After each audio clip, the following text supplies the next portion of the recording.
a quiet seaside town, an evil laid to rest centuries ago has risen. An abandoned fortress deep in the swamp holds a secret that could save the village or destroy it. Now, a band of adventurers sets out to dig up the wounds of the past and bring the light of day to the roots of ruin. This is Tabletop Gold.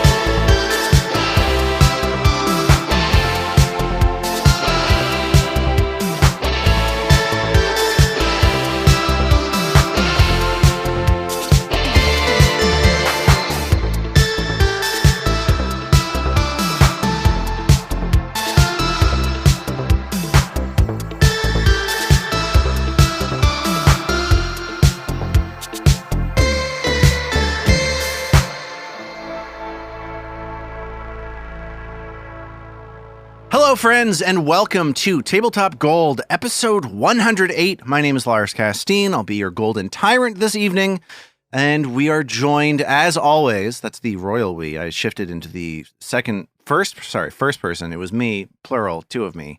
There are actually five of us.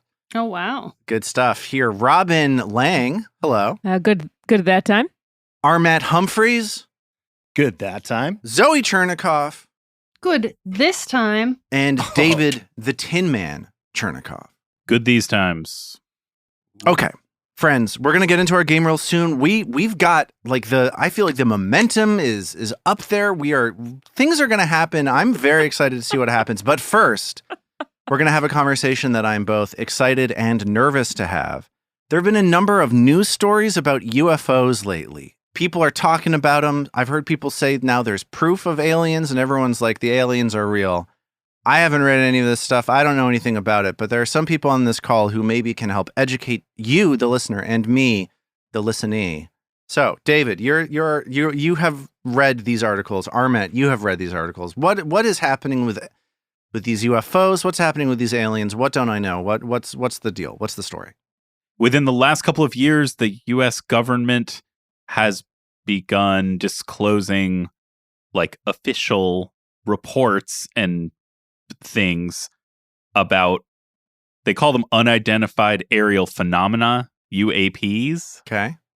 And rather than these being sort of rumors or only discussed by sources who would immediately be discredited by official authorities, they are now being disclosed and discussed by those same official authorities as here's the things that people say they've seen, here's the video of them, we have no idea what these things are. So that's the context, and that's what those various stories are about. I think, with enough smoke, there's fire, is my take on this. There are a lot of really intelligent people who have worked in this sort of area. And I don't know what that means. I don't know that it's aliens. I don't know that it's not aliens. But I do think that with the number of intelligent people, especially around security clearances, I don't know. I think there's something interesting there. All right. So we've laid the groundwork. Reputable people coming forward, talking about, disclosing things about spacecraft or unidentified phenomena, etc. Let's go around the horn and see how everybody feels about this in light of this new information, or just generally speaking, UFOs. Robin, how do you feel about this topic? Do you believe that these UFOs exist? Do you believe they're aliens? What do you think? Well, Lars, surprise to no one, I have many stories related to this topic. Did you work on an alien spaceship when you were in your teens? I was raised by a woman who is obsessed with aliens. There we go. There it is. So I'm very fascinated by the culture around UFO mythology.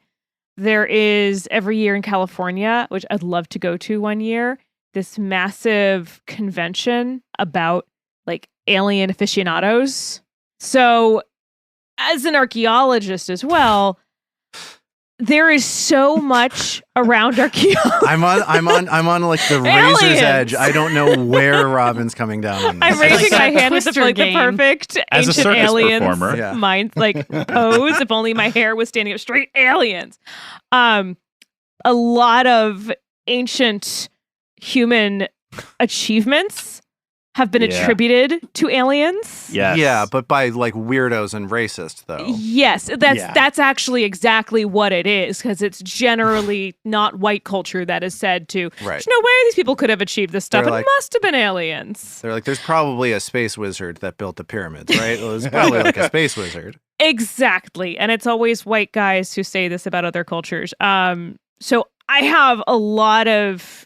I like my hackles get raised a little bit as soon as people start talking about whether or not aliens are real, because depending on their position on it, it could also be a big old dog whistle. Yeah, right. Yeah.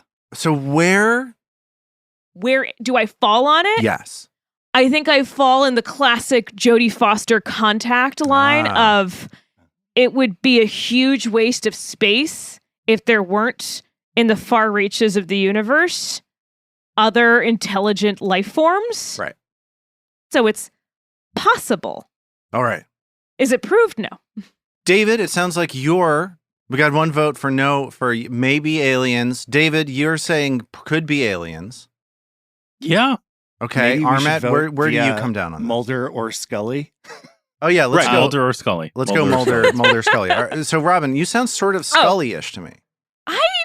Or no, you sound more Mulder. I don't know what's going on. I think I'm more Scully-ish You're like in a in Mully. that I'm very cautious and wary of conspiracy theories. All right. Yeah, I think that's. I think that's pretty much smart. agree with you. Yeah. Zoe, how do you feel about this topic? So I think in truth, not so different from Robin. Yeah. A couple of quick things. I hope there are cool aliens out there. Like, That'd I'm be not cool. in the don't believe there are. The original question I just went back and looked that I put in our chat was, are you interested in reading articles about possible UFO spottings? Yeah. A thing I am deeply uninterested in doing, which is not because I don't believe there might be life, but because I do not believe what the internet tells us. Like, from a personal level, I am just not interested in reading that for, I think, a lot of the reasons that Robin articulated, which is that I think there's a lot of churn of people feeling other things that get mixed into this world. And I'm just sort of generally uninterested in speculative commentary. So, like, I hope there are aliens. And I kind of feel like if there are, we're all going to learn at the moment where there's like a bunch of them around for certain. And doing a bunch of reading right now just isn't that. It's not a thing I do.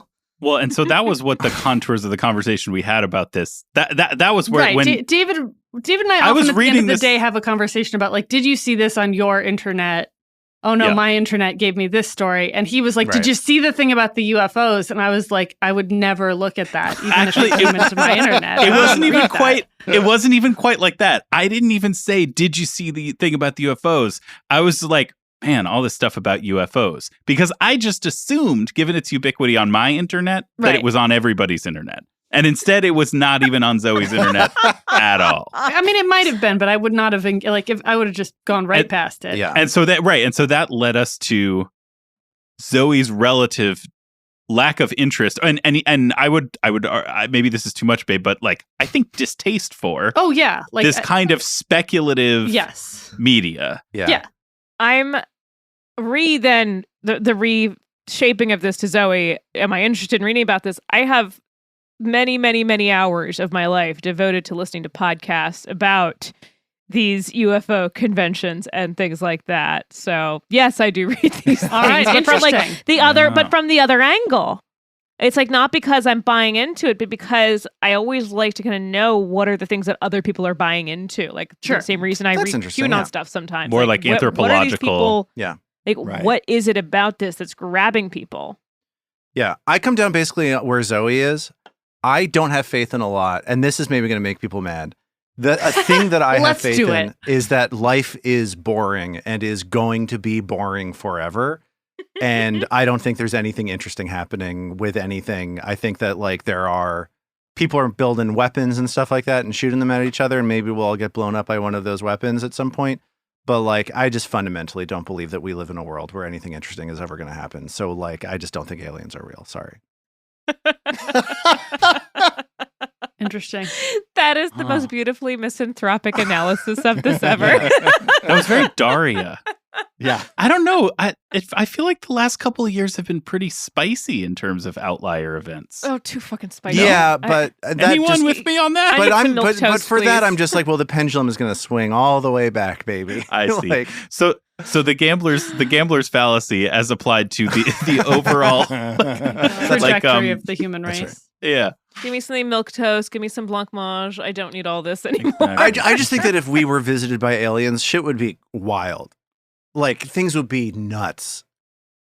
I guess you're saying things are nuts. Well, then I guess we're just gonna have to agree to disagree, because I guess things are both boring and completely nuts. If you God, think there's about just it. been so many like one-off giant world-shaping events lately. But you know, if aliens were here, it would be like this giant world-shaping event. You'd totally be able to tell because there'd be all these ripples. That hasn't happened. Anyway, back to all the ripples from the last few years. God, isn't it weird how there's been such a sudden leap in artificial intelligence capability? But that's well, Anywho, no, there hasn't. let's play our game. Skynet is coming. Isn't it weird that capitalism created a plagiarism machine? Isn't that weird that like we've invented a robot that copies work?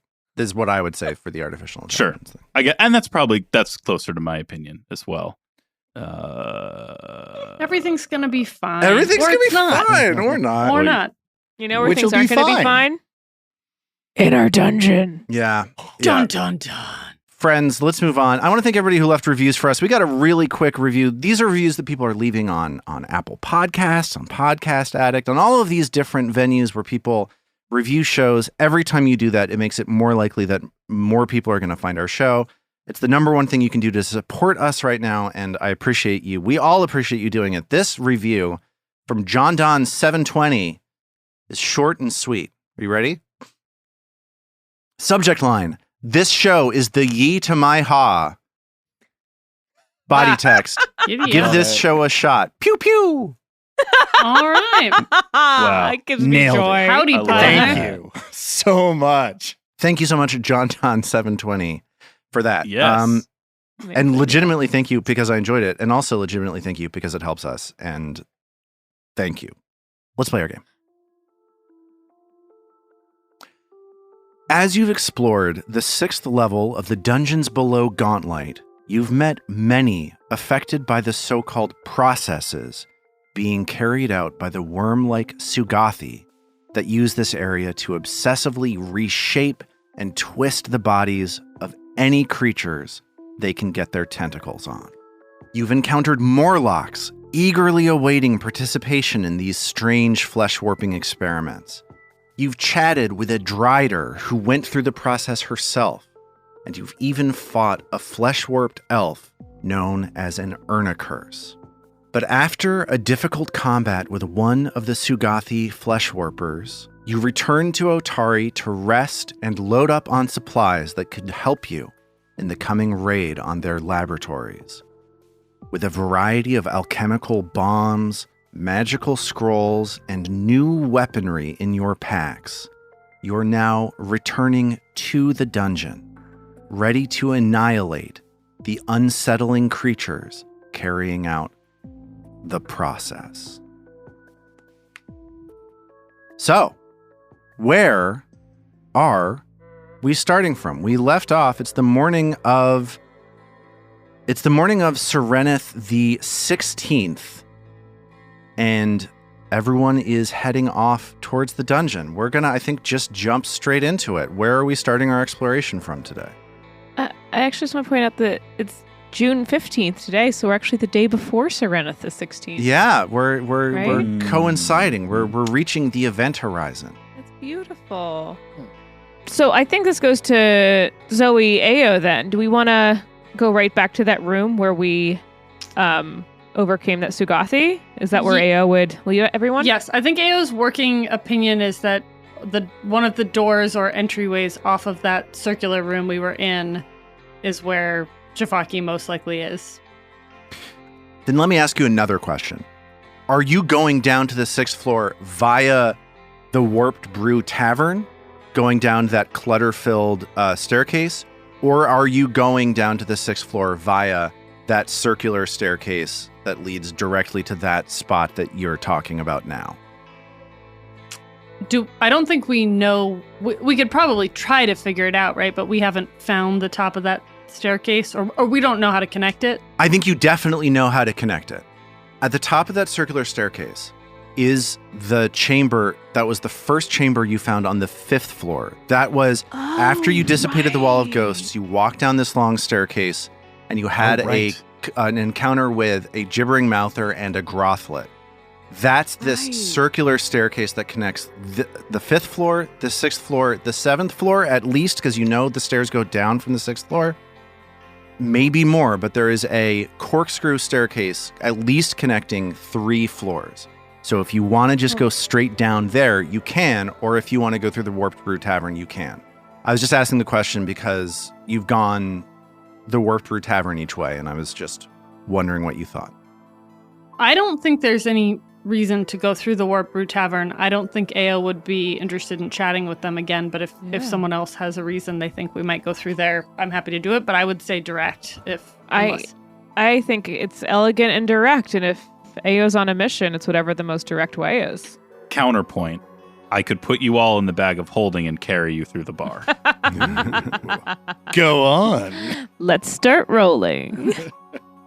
I'll get the dictionary out and we'll translate the amount of time we have into Undercommon. Okay, I've worked up a subsystem. We're going to make this work. We're going to roll some dice. Yang yang bonobo. Yeah, it's all Everyone dies. Everyone. Oh, I calibrated my subsystem wrong, and now everybody's dead. We'll see you all next time.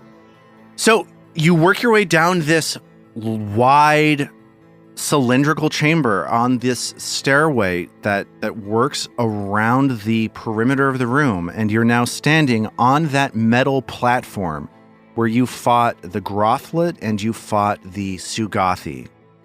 Some details for you. This is a cylindrical room, like I said. It's a circular room. The northern part of the room is a cloudy, transparent, but solid-seeming surface that, because of its transparency, allows you to gaze out onto a subterranean cavern with a small pond. Just to refresh your memory, in this pond there are a pair of hydras. If you were to look out this sort of smoky, glassy-looking wall, you get the impression that those hydras are resting. They are sleeping. There are 10 heads among them resting on the surface of the water. Like 2 little kitties. Like 2 cute little kittens with 5 heads each.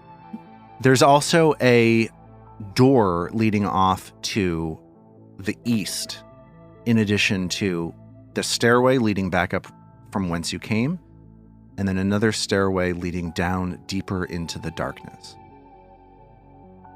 I think Ao quickly, for measure, looks at the foggy window, quietly spotting the hydras, but just to see if there's any sign of anyone else out there. Her eye is on the door to the east, but she just wants to make sure she doesn't see any indication of Jafaki or anything out there. So Ao looks out, pressing her face up against this wall. You feel, as you touch the wall, it feels like stone. It doesn't feel like glass. This is some sort of transparent, enchanted stone, similar to what you found upstairs in that luxury viewing situation. And Ao looks out into the hall, into this cavern, sees that this pond stretches out to the east, and sees a smaller passageway leading off to the west, and that's about all she sees. Trill thinks that this might be similar to what we saw upstairs in that viewing chamber, and wants to detect magic and see if she can figure out the spell that's cast on it. Yeah, so you attempt to detect magic. You do detect magic. If you want to try to identify the magic, go ahead and give me a blind occultism, please. Can do. So I just got this blind check from Robin. You don't identify any particular spell, but you do sense that this is stone that has been enchanted to become magically transparent. it seems to all be part of Gauntlet itself. Like, you tap against it with your hand. If you try to chip at it with a blade or something like that, it seems impervious to any damage that you could potentially throw at it, which strikes you as similar to the preserving magic that you have seen throughout this area. Here's another question. Yeah. So the shape of this room, Yes. if we were to layer all of the maps, Right. Yeah. is this circular space, is this in the same space as all other circular rooms we've seen on each floor that are essentially under the Gauntlet?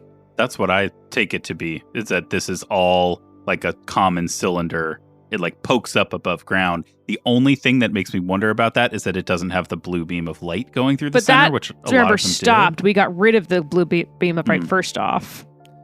Oh, I guess so. We- But yeah, we I would turned that assume the off. same thing, like that this is directly underneath the like part of the lighthouse thing that's sticking up above the ground, for sure. Well, you know that this circular room connects above you, at least, because you've seen it, right? You can climb just up the came down it. Yeah, Yeah. you can climb back up. You can look at it. That seems consistent. The staircase that was blocked by the wall of ghosts that you dissipated. The question then is that directly north of the chamber that you freed Lasda Vankervale from? And that seems like a distinct possibility. I think that there is a very good chance that you're onto something with that. So this feels like, I think Trill would kind of look around and acknowledge, this is a powerful space. There's a reason that Sugathi chose to be in here. And Trill wants to just do a little bit more investigating of the space. Of course, Ao says it all comes from where the light comes from. I knew they'd be connected. The process and the light and the darkness. I think you're right, Ao. So you spend a few minutes searching around the room. You don't see anything that disproves that theory. You see some sign that this is essentially a guard post or has been turned into a guard post, because this hallway leading off to the west, this door leading off to the east, stairs leading in both directions. This is a vulnerable point in the floor. In addition to perhaps being of spiritual, religious, magical, scientific, whatever, alchemical significance, it's also a space that's going to have a lot of traffic moving through it. I suppose magicking part of the wall so that you can see out of it, even though it's still impervious, fits in with the idea of like a sentry post. In my mind, this wall is those 90s glass cubes that people use to make showers. Totally. When I think about those, I think about the movie Videodrome. The main character in that movie lives in an apartment where his door is surrounded by those like clear glass bricks. Sure. It's very 80s. It's very scary. Like, I Yep. would be terrified to live in a house that has like that as a wall. Okay. But apparently the Sugathi are not so afraid. They love the 80s. The coolest thing about those is that you can see through them in one way, but not the other way, you know? Yeah. Always loved those for that. That may be true of this wall as well. You have no way of knowing from this vantage point. Well, it seems like we've learned what we can in here. So Ao is over by the door to the east, and she says, so here's my thinking. I'm going to look like that. And she points at the body of the Grothlut that's, I guess slightly decomposing. I mean, to get into the process, sometimes you have to convince them that you're compliant. Sometimes they have to believe that you want the process. We saw the people in that bar. So you all will be candidates to be perfect soldiers, and we'll talk to Jafaki until we can get close enough to stab him in the fucking back and annihilate him. Works for me. Sure. Mag uncorks a bottle of Bravo's brew, which I guess lasts for an hour. Time to get a little more focus to try and resist that fog. And Trill, you hang back. I mean, we'll offer you up, but you got beat up badly last time, and I want to be the one to kill him. Thanks. Ew. One thought. Are you going in as a Grothlut? Well, they seem to do the work. I mean, they're the ones who usher people. I just and wasn't sure if they ever talked in our encounters with him. Well, okay. And so she changes into, if I scream like this, ah, it means come closer. And if I scream like this, oh, it means it's time to stab him now. Right. I love that system. Wouldn't it be easier to just be a Morlock who can talk? They don't seem to have we seen Morlocks anywhere?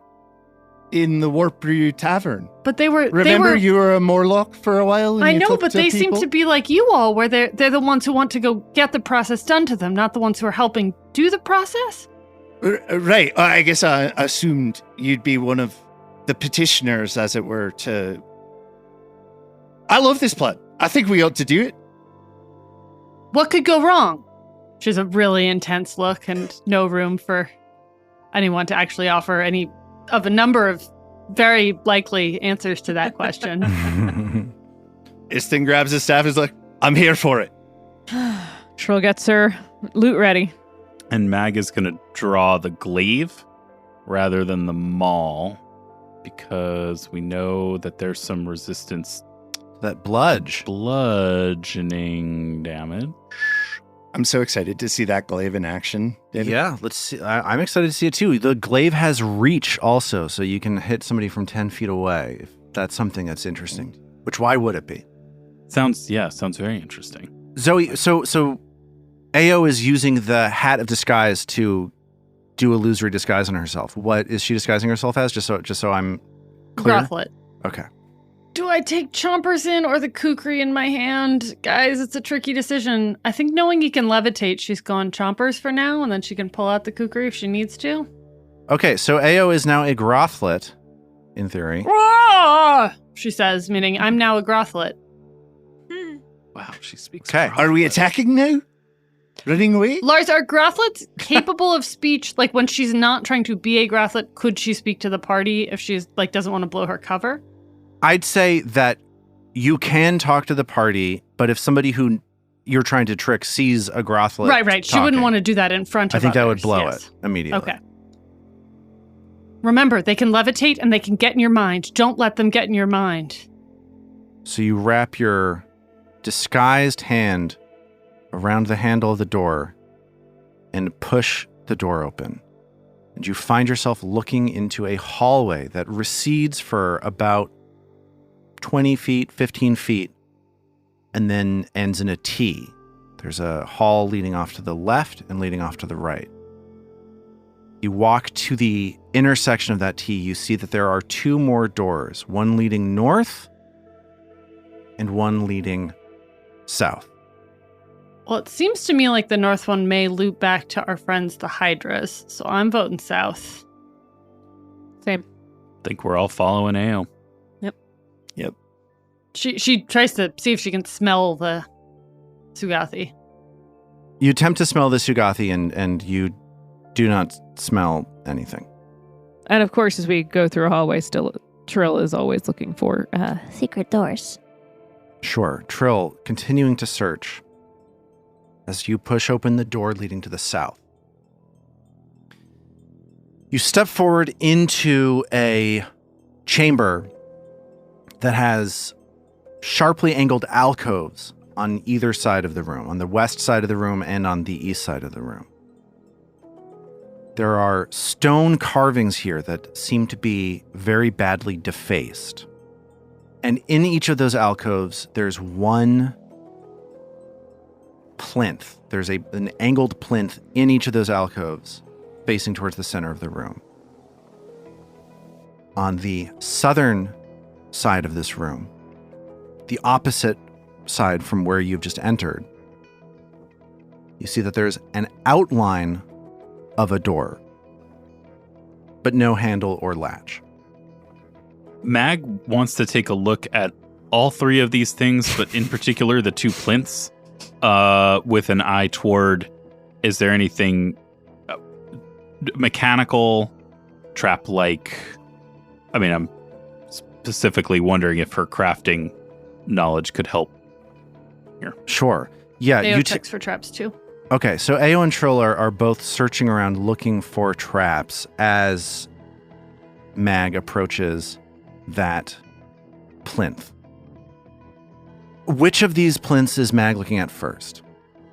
The one on the west or the one on the east? Which one looks more suspicious? From a distance, they both look incredibly suspicious. Yeah, we'll say, though, she'll look at the one on the right, then.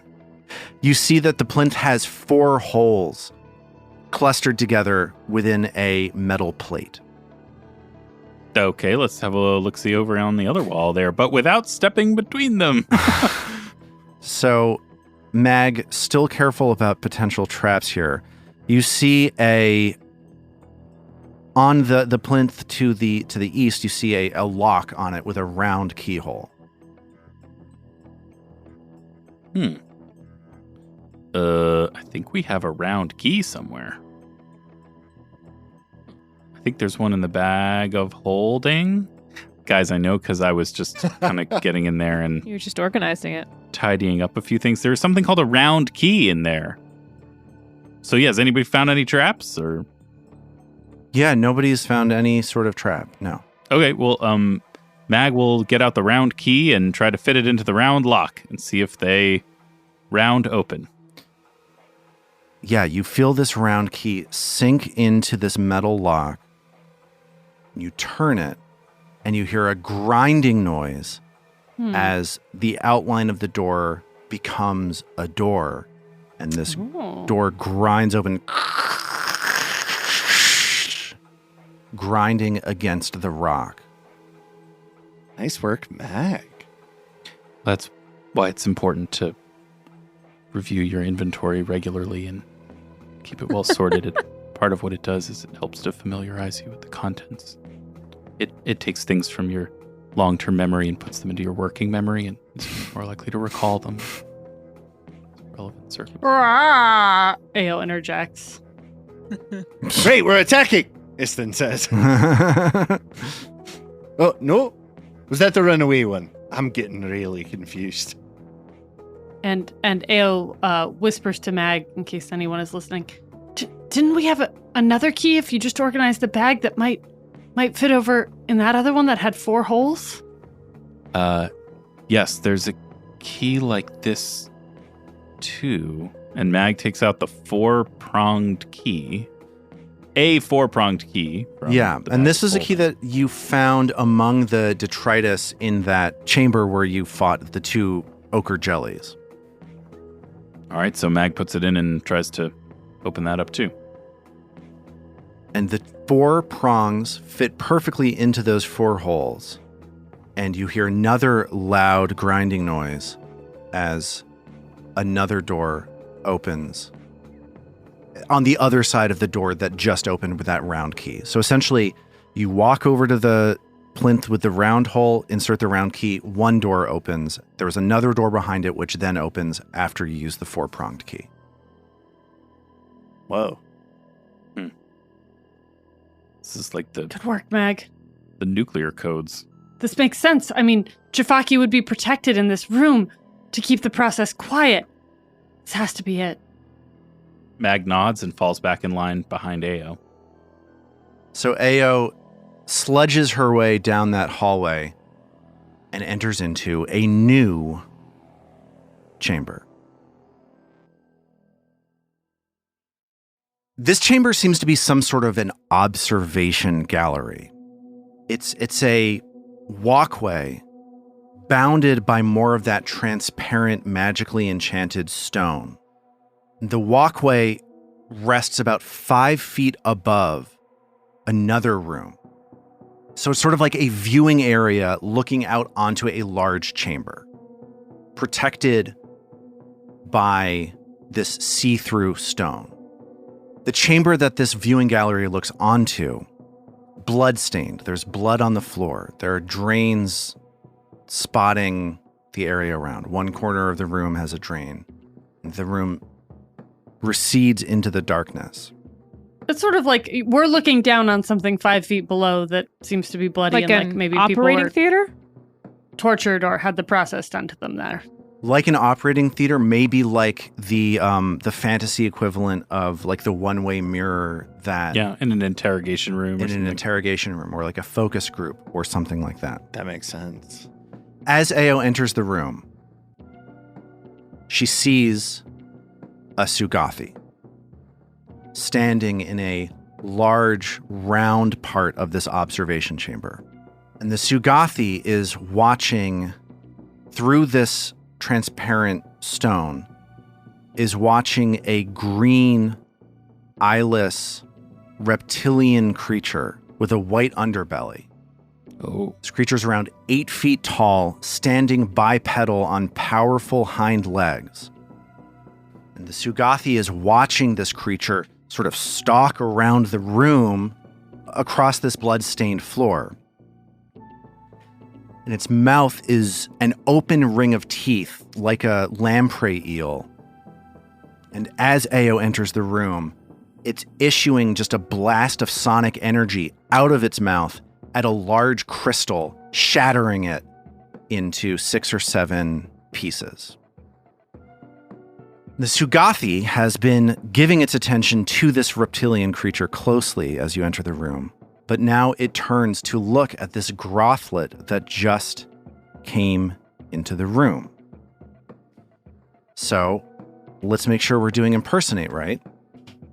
In most cases, creatures have a chance to detect your deception only if they use the seek action to attempt perception checks against your deception DC. I think that a Grothlut opening a locked door and coming through it would trigger that sort of perception check, right? So this Sugathi whips its long, smooth body towards you, issuing a low sort of... And I'm going to do a perception check against Ao's deception DC +4. So I rolled a 26. I add 10 to my deception modifier +4. Yeah. It's 29. Okay. Oh. So the Sugathi, I'm gonna even give the Sugathi a +2 because it's like such an odd thing for a Grothlut to open a door. Even with that, the Sugathi does not see through this disguise. Just sort of maybe thinks to itself that the door must have been left unlocked. You know, something is happening. So as the 4 of you wait back in that hallway that Ao came through, Ao is able to enter this chamber as a Grothlut and can move around however she would like to. There's one more thing I want to tell you about as you determine what it is you want to do next. A short distance away from the Sugathi, there is a glowing green light on the eastern wall of this gallery. So, what's Ao doing as this Sugathi turns to look at the Grothlut and returns to its work, studying? So it's just not interested. Like, she's like a plebeian sort of just wandering around, like a servant or something. So it's making clear it's ignoring her for the time being. Exactly. That's exactly right. She's going to sort of realize this and like shamble along behind it and see if she can not arouse suspicion, but learn anything about this green light from, 10, 15, 20 feet. Like, is it the same as the Otari light? Does it look different? Like, What can she sort of discern about it? Yeah, and I'll tell you that in just a minute, but I just want to confirm. And the rest of you are just sort of like waiting behind. As long as nobody's doing anything, I'm not going to ask for any stealth checks. Okay? Right. Okay. So Ao has now seen all that stuff, but none of the rest of us have. That's right. Okay. So Ao in Grothlut form oozes back behind this Sugathi, advancing towards this green light. The green light is dim, it's faint, it's small. It doesn't bear much similarity to the blue negative energy that passed through the circular chamber. So that initial question of, is this the same light? Definitely not. Could you give me a blind occultism check to get a sense of what this light is, though? You got it. Okay. It seems as though this light is covered with glyphs it looks similar to you to the glyphs that you saw outside that luxury box where you met those two dandy poltergeists, which you were able to manipulate those glyphs to change the stone. This will change the wall. It changes the wall. In that situation, it changed the wall from being solid, transparent stone to being ethereal stone that creatures can pass through. So that, say, this horrible eel of a eyeless lizard could come try and shatter our brains. Hypothetically. Right. And just to give you some more detail, right next to that stone, as Ao is searching around, Ao gets the sense that there's a secret door in the corner of the room. So as Ao, in Grothlut form, advances towards this glowing glyph, she sees the glyph and she sees the outline of a door and a small lever that could be pulled to open that door. Right. And I would think pulling that would seem to her like a surefire way to blow her cover again. A Grothlut that's not only come through doors, but is then opening secret doors it wouldn't know about would probably be a bad look if she wants to keep being a Grothlut. It would trigger another seek action from the Sugathi for sure. So there's a chance you could get away with it if your deception roll is good enough. So stepping out of Ao's head, friends, I am inclined to position her. There's a very narrow hallway in front of this green light, to have her sort of stop there and make some sort of shriek that might have you all enter and start this fight. But if people have other thoughts on creative things to do here while we have a moment where we're not in initiative, I'm open to it. But does it seem like we could shove the Sugathi into the pit with the reptile? Well, right now the wall is solid. I think we're meant to think the wall is solid. Yeah, the wall is solid. So she would have to go manipulate the glyph, let the reptile free, and do that, which we could do that, and she could try to stealth her way, deception her way through that. Yeah, it almost might be better to put yourself between the Sugathi and the button. That's what I'm thinking. Then it can't get to the button, so it right? can't do that. Yeah. Oh, but I guess we know it can levitate, so it can go probably up. How tall are the ceilings in here? The ceilings are 15 feet high. Well, yeah, so it can come up over me, but at least it would then have to use an action. I don't know how many actions levitate is. It would have to cast the spell to levitate. This is the right method. Right. This is the way. It's something. You'd have an attack of opportunity, obviously. So yeah, I'm inclined to think trying to deal with these glyphs, we don't want to take the wall down now, right? That's not in our interest. Right. And I think going through this secret door, she wants to kill this thing, so that isn't what she'd do, and I think it will probably just blow her cover, or it could. Yeah. So, should we get this party started? Okay, so the Sugathi love a party. Sees this Grothlut oozing to the center of the room, ooze over to the eastern wall of the room and start oozing back, and it just starts making this irritated sound at you as it's like looking at this creature blowing up these crystals with its sonic booms and scribbling notes frantically into a journal as its like eyes are focused on this thing. It is beyond irritated that you have invaded its personal space. And I think Ao is so set on killing this thing that she's going to give a sort of warrior-like Grothlut scream and pull up her arrow. Like pull up her bow. Just like, ah! To like signal to everyone in the hallway. Yeah, right? So I'm going to call that. We're just going into started. it. Let's roll for initiative. Oh boy. And I'm feeling like I'm stealth, right? I'm kidding. I guess deception works. This hat. Oh yeah, and like the thing you're disguised in has to have a hat. So this Grothlut, what little hairpiece or head hat thing does this Grothlut have? I think it's a tiny top hat, and also I imagine she's still wearing her leather armor, which is kind of weird and ill-fitting. Well, that gets absorbed into the magical glamour, but you do have to be wearing a red top hat. I think, according to the rules as written. I guess I didn't say anything enough ahead of time that Trill is like trying to pay attention to the magic around to try and roll for occultism. Yeah, it sounded I didn't want to step on Zoe's toes and interrupt. It sounds like you're trying to remain as quiet as possible in the next room. So I'm gonna say no to that, sadly. Okay. So what we're gonna do is we're gonna hit initiative at the moment that you draw your weapon. Yeah. Okay, so your Right. first I don't action actually is get going a to be. fire off. Yeah, I Right. get that. Let's see what happens. This is so. You guys, this is incredible. Hero point for Zoe. The old Grothlut Gambit. The old Grothlut Gambit. As you block the Sugathi from hitting this glyph and forcing you to fight this reptile creature, like that's a huge. This is tremendously good for you. Speaking of tremendously good for you, Zoe, let's start with Ao. How did Ao do on this initiative roll? Well, Ao had that +4 boosting an already pretty good initiative roll, so she is at 33. Okay, very, very fast. Ao is motivated, ready to go. Does Ao have a sense that this is Jafaki or no? I think Ao is assuming it is. Okay. But I, Zoe, am not certain that's true. But Okay. I think Ao is like, we're looking for a Sugathi. We found a Sugathi. This is him. Let's slaughter him. Okay. Jeez. Got it.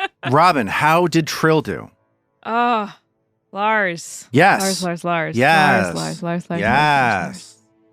Finally rolled something good. Great. Trill ended up got a 19. Ended up with a 32. 32. Phenomenal. I love it. Armet, Very how happy. did Istin do?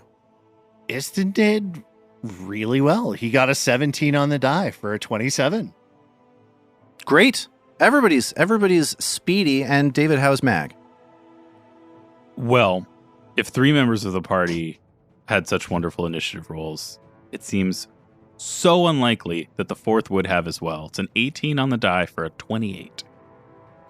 Okay, I'm just going to tell you, as the three of you in the hallway hear this Grothlut cry, shattering the illusion that Ao is in fact not who she seems to be, you get the sense that you are able to act, get in there, move, like you are ready to go. You hear her scream, you are ready to rock as we start this encounter. We're kicking off with Ao, 33 initiative. You are standing toe-to-toe with this Grothlut, this Grothlut, which is wielding in its 2 hind tentacles a writing slate and a pen. It's taking notes Deadly items. frantically. It's not The ready pen for you. is You mightier. have gotten it in a bad situation. What are you going to do? Remind me, when I roll deception, do I get a flat-footed advantage? Do I Yes, have you do. Something? Yes. Yeah. Okay. Surprise attack lets you add sneak attack damage in the first round before, if you do deception or stealth for any creatures that you go before. Okay, so she's just gonna fire. She's got chompers at the ready. She screamed. She's just doing 3 shots at this thing. Shot number 1, a 28. That hits. As you find a weak point in the Sugathi's armor and puncture it with a shot from chompers. How much damage are we looking at? 11 damage. Okay. The Sugathi turns around and screams, seeing you. Ah! Shot number 2 is a 19. Okay, that's a miss. And I think that's 3 actions. You drew your bow, you fired twice, All right. and you managed to start things off, getting the jump on this Sugathi as it whips its head around towards you and starts examining you with all of its weird green eyes. Trill, on the far end of the hallway, hears Ao's Grothly yell and is able to leap into action. What is Trill going to do? Well, Trill can't really see anything, but Trill's going to assume that because Ao called to action the way she did, there's a Sugathi. So, Definitely. knowing that Sugathi causes fear effects, right? Confusion. Was it- You haven't was seen it- no, any it's fear, but you've seen confusion. It's not fear. You've seen mental Ah. and confusion effects off this thing. Mental and confusion effects, because Inspire Courage is specific to fear effects. The status buff to all it's attacks still is helpful. pretty Yeah, it's still helpful. There's no pretty nice. question.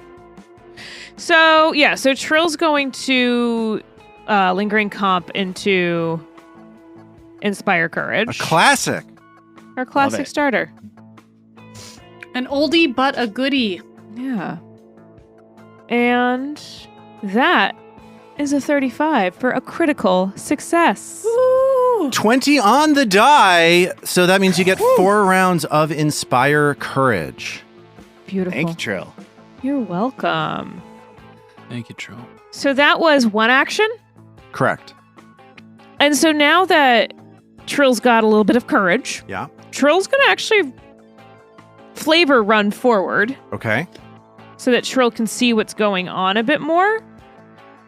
I think, can Trill see that lizardy thing in the operating theater area? She sure can, yes. So Trill's going to recall knowledge on that for her last action. Great. That's going to be an occultism check, please. Blind occultism, Great. please. Trill recognizes this creature as something called a destrachon. Oh. It is a underground reptilian creature with sharp curving claws, and it's known for having no eyes, but having hypersensitive frilled ears that will turn towards any sound, and it tends to attack creatures by generating harsh sonic harmonics that it uses to disintegrate and blast apart things in front of it. Cool. I know this is a different thing, but with Trill, without a recall knowledge, with Trill's knowledge of how these magical windows work, would Trill know whether or not a spell could go through it, or do I need to do another recall knowledge for that in my next turn? So we're talking about line of sight versus line of effect, guys. Let's get into it. You definitely have line of sight. Do you have line of effect? You do not. This creature is behind a solid physical barrier. Okay. So if I were to cast a spell that might affect its hearing, I would need to take down that barrier first. Correct. Okay. Good to know. Thank you. That's my turn. You got it. So Trill sings a song, runs forward, and identifies this destrachon. It is now Mag's turn. Mag will also start by moving into the room, and she will run up to the Sugathi on its near side, which results in her flanking it with AO. I guess I don't need to go all the way up next to her, though, because I'm using a weapon with reach. Ah, getting glavy. I love it. Do you need to? Does she need 2 for flanking? Nope. If it's within her reach, she can set it up for flanking. Nice. That's cool. I remember from the first Sugathi, it was very interested in getting us close to it. And I'm not sure we totally found out why, other than maybe it trying to fog us up. But yeah, why don't we go ahead and stay a little farther away from it? Second action, I'll go ahead and rage, baby, rage. And then I'll make my first ever glaive strike. Ooh, let's glaive it up, everybody. That is a crappy roll. 21 to hit. 21 to hit because of the inspiring music from Trill and because you are flanking this creature with AO. That's a hit. Oh, Excellent. sweet Jesus. Nice. Wow. Love I it. was a 5 on the die. I was not expecting that to work. All right, here is that damage roll. That's a puny damage roll. God, I'm used to rolling so many dice, and they're so much bigger, and they aren't a 1. Anyway, it's only 8 damage. Only 8 damage from the strike with the glaive, but all of that gets through as you slice a gash into the body of the Sugathi, which again shouts out "Arrgh!" as it drops its journal and pen on the floor. Isthin, here's Do that. Sugathis have arms? They have a million little centipede legs Oh, and right. 2 gross little tentacles on their butts. Okay, cool. Isthin hears the Buttsicles. scream, and it is now his turn. He will come in so that he's sort of right next to Mag. I think he has enough.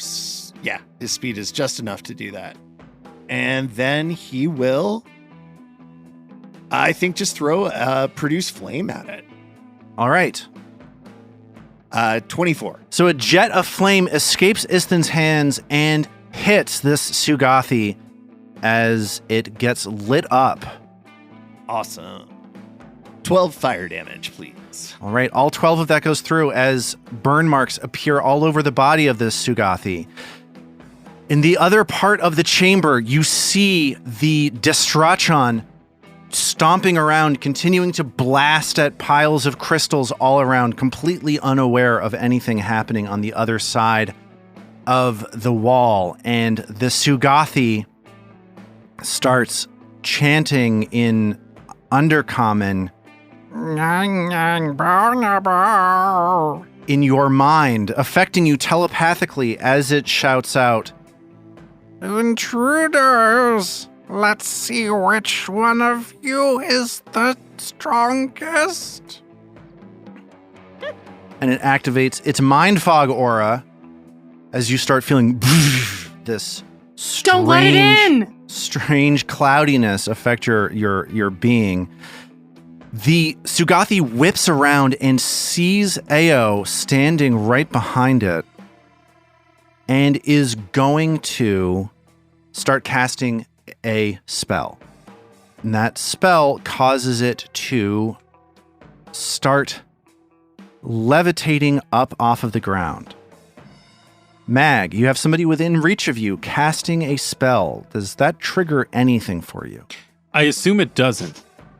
Right? Rage. But this is just flavor rage. 'Cause she's Yes, already... I would like Oh, my... Mag, glimpse it. I guess it's magic, so the point is moot, but I am curious if something moves, but it moves off the ground. Would that be sufficient on its own, even if it weren't already doing, somatic magic stuff? If it's making a move action, yeah. Let's look at the rules again for attack of opportunity. On the Z-axis. Yeah, only. Including on the Z-axis. That's my question. Yeah, Okay. yeah. All right, so Yeah. let's hit it with the glaive, right? Feel like that's good use of time. 27.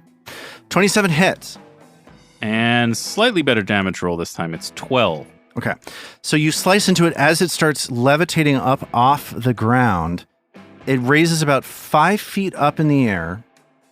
And you see, Ao can see that it is trying to get up over Ao as its eyes swivels around to that glyph. It's trying to get to that glyph to open up this wall, right? Yep. And that's the end of its turn. It is now the top of round 2. Here's the situation. Ao, disguised as a Grothlut, is flanking this Sugathi in this round observation chamber, looking out over this strange testing room, flanking this Sugathi with Mag. Isthan and Trill are both nearby, able to get eyes on the Sugathi through this cloudy, clear wall. What is Ao going to do? So she is flanking it.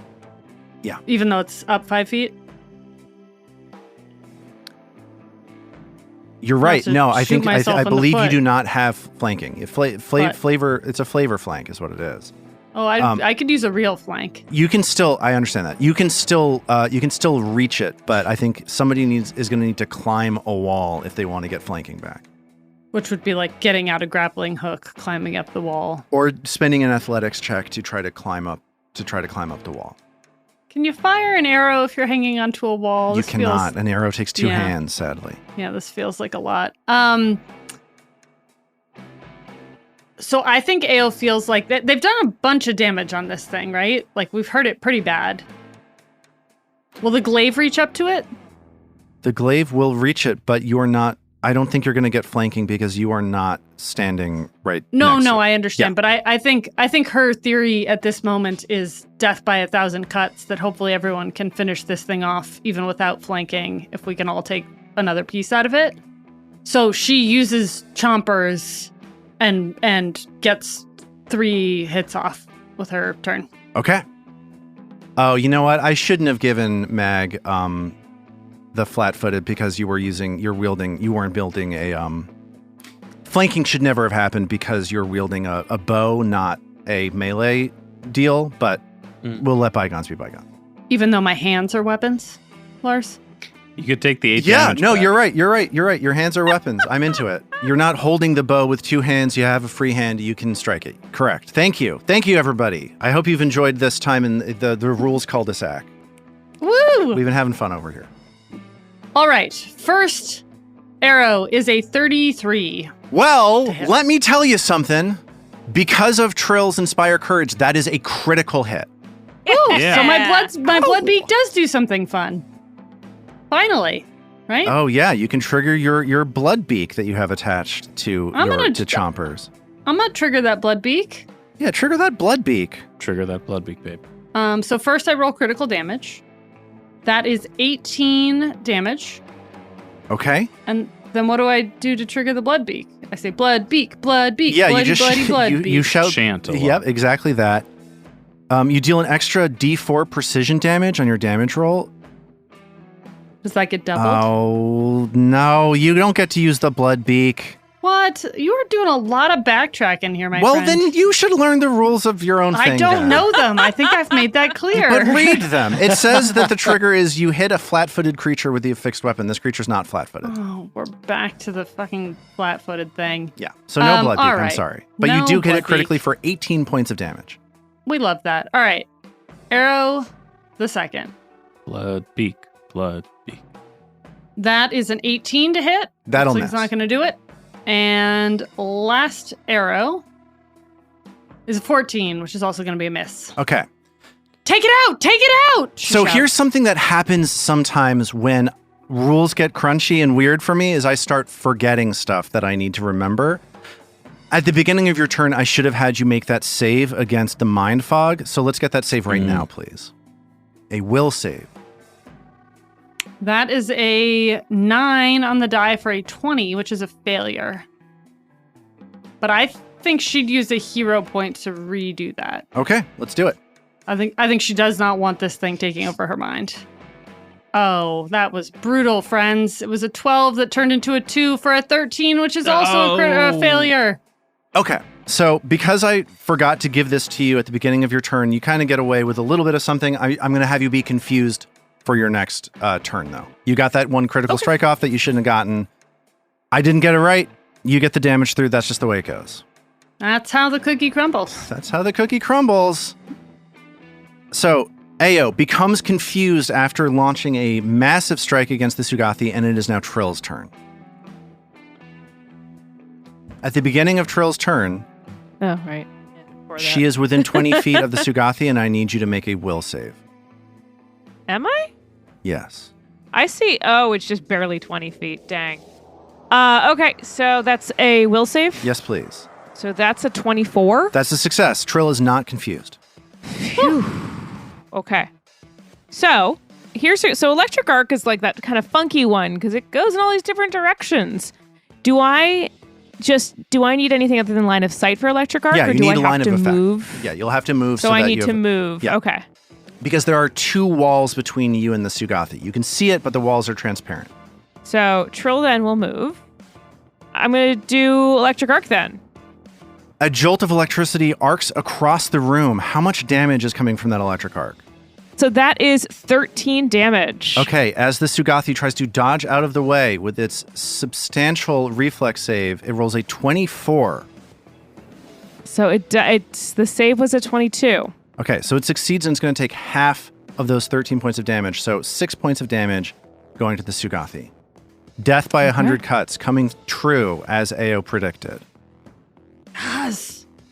And that's Good, Trill's Trill. turn. Good. Okay. Take it out, Mag.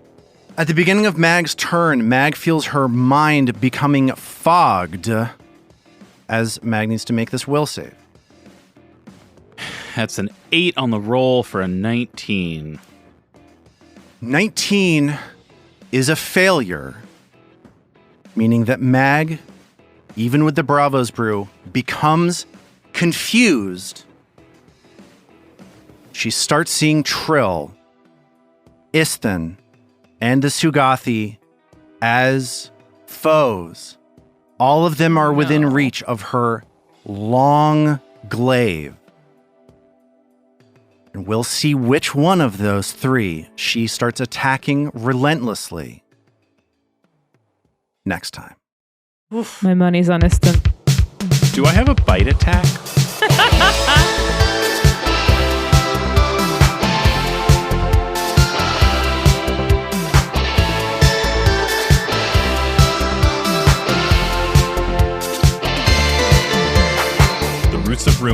is a Tabletop Gold production produced under the Paizo Incorporated Community Use Policy, using trademarks and copyrights owned by Paizo that are covered under that policy. Paizo does not recognize, endorse, or sponsor this project in any way, and we are expressly prohibited from charging you to use or access this content. For more information about Paizo Inc. and Paizo products, visit paizo.com. All original characters and content in The Roots of Ruin are the property of Tabletop Gold, and all rights are reserved. We at Tabletop Gold would love to hear from you.